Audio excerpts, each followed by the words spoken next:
sila yung hindi sila maano sa'kin, pero gusto nila kasi. Same din sa ate ko, hanggang ngayon wala pang ano yung ate ko eh. Ilang taon na yun, 20, oh.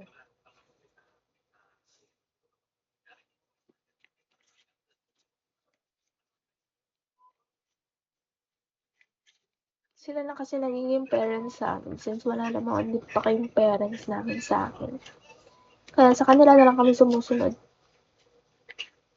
Tsaka puder din namin sila. Sa kanila kami nakatira. Yung baka mapalayas ako di oras eh, aray ko.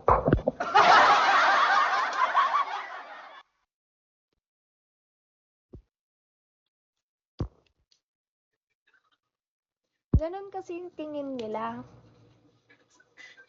Alam mo ba, nung ganyan, hi Miss Earl, every may MK12 hello, may group project like that. Hindi kami inaalaw na magdala ng lalaki. Eh, tulad ng birthday ko, wala. Ayaw talaga nila. Yung pinsan ko pa nga lang na bakla eh. Ayaw kami palapitin dun. Ako ka ba? Takot sa mga sariling buto na maaga nag-asawa tsaka nag-anak. Ganun sila. Alam mo yung higpit nila, parang pang 1999. Panahon pa ng hapon. Yes. Kaya yung alam mo, kaya pag nandito ko ganyan, nagagawa ko yung gusto ko, but pag nandun ako, no. Even though dito naman is may CCTV. Kaya pag makikipag-sleep over ako kala Jamie, paalam. Hindi nga pwede, GF. Iba naman tong mga taong to. Antayin niyo ako after 4 years. Pag-graduate ko. Yun, pwede na ako. I'm free.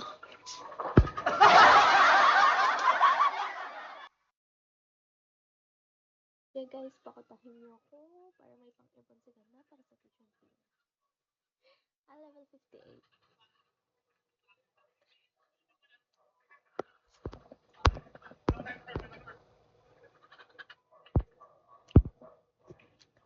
Aki, hello.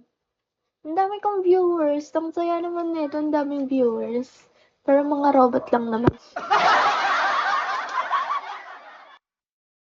Lapit na mag-11. Tutulog na ako mamaya.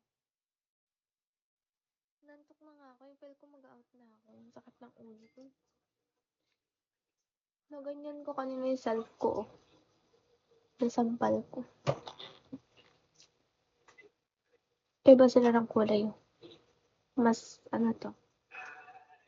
Ganyan ko kanina. Sakit na. Kasi kanina sobrang inis ko. Dapat alas 8 pa ako nagla-live.